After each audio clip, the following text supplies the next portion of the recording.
Rahuri factory परिसरामध्ये एका 16 वर्षीय शाळकरी मुलीचा वाईट हेतूने वारंवार पाठलाग करून हात पकडून तिचा विनयभंग केल्याची धक्कादायक घटना समोर आली आहे। या प्रकरणी राहुरी पोलीस ठाण्यात आरोपीविरुद्ध भारतीय न्याय संहिता BNS आणि पोस्को कायद्याअंतर्गत गुन्हा दाखल करण्यात आला असून आरोपीच्या अटकेसाठी पोलिसांचे पथक रवाना झाले आहे।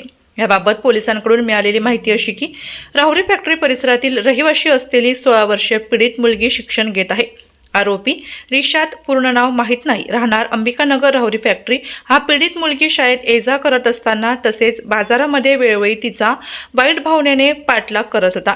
आरोपीने स्वतःचा मोबाईल नंबर लिहिलेल्या चिठ्ठ्या मुलीकडे फेकून तिच्याशी नको असलेली जवळीक साधण्याचा व हातवारे करून तिला जवळ बोलवण्याचा प्रयत्न केला होता। दरम्यान शनिवार दिनांक 11 जुलै रोजी रात्री 8:15 वाजेच्या सुमारास वाणीमळा राहुरी फॅक्टरी येथे पीडित मुलगी बाथरूमसाठी गेली असता आरोपी रिशात याने तिचा हात पकडून तिला जवळ ओढले व लज्जा उत्पन्न होईल असे वर्तन केले। तसेच तिला धमकावून प्रचंड घाबरवून सोडले।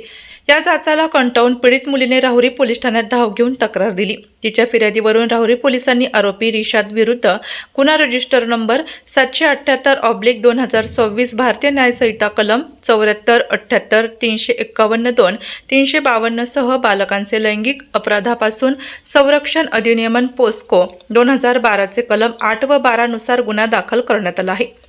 घटनेची माहिती मिळताच राहुरी पोलीस ठाण्याचे पोलीस निरीक्षक रवींद्र देशमुख व पोलीस उपनिरीक्षक अशोक अडांगळे यांनी घटनास्थळी भेट दिली।